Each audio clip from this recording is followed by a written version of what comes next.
Avez-vous déjà pris des photos qui, quand vous les avez ouvertes sur votre ordinateur, contenaient des lignes de couleur venant contourner tous les objets, surtout sur les extrémités du cadre et sur les photos grand angle?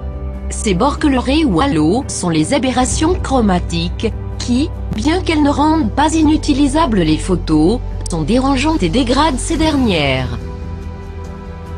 On parle d'aberration quand la représentation photographique d'un sujet ne correspond pas exactement à sa réalité naturelle. Comment prévenir l'aberration chromatique? Utilisez des objectifs de qualité. Il faut utiliser des objectifs de qualité. On peut parler des objectifs à faible dispersion chromatique, qui grâce aux matériaux qui forment son design et sa lentille, sont capables de réduire au maximum cette déviation du faisceau lumineux et empêchent les aberrations chromatiques de se produire ou les réduisent de manière significative. Évitez les grands angles. Plus l'angle est grand, plus les faisceaux de lumière qui entrent peuvent être obliques, ce qui donne des angles de réfraction plus grands et donc une erreur maximisée et plus d'aberrations chromatiques formées que si l'objectif avait un angle moins ouvert.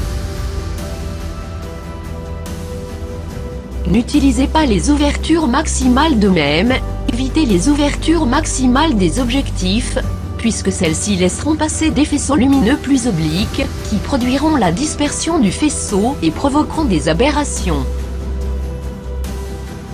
Évitez les éléments trop contrastés.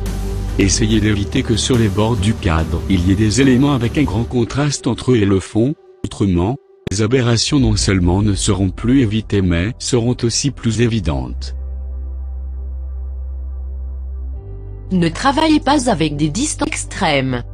Si vous avez un objectif zoom d'initiation, essayez de ne pas travailler sur les extrémités focales.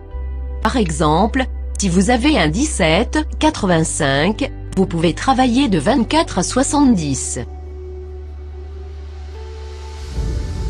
Prise de photos au format RAW. Ce dernier point n'est pas à prendre comme un conseil, mais comme une obligation. Prenez vos photos au format RAW.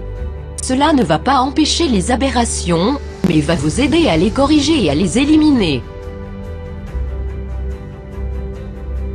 Correction des aberrations avec Adobe Lightroom. Pour corriger ce phénomène disgracieux, le logiciel Lightroom intègre une fonction de correction de ces écarts introduit par l'objectif.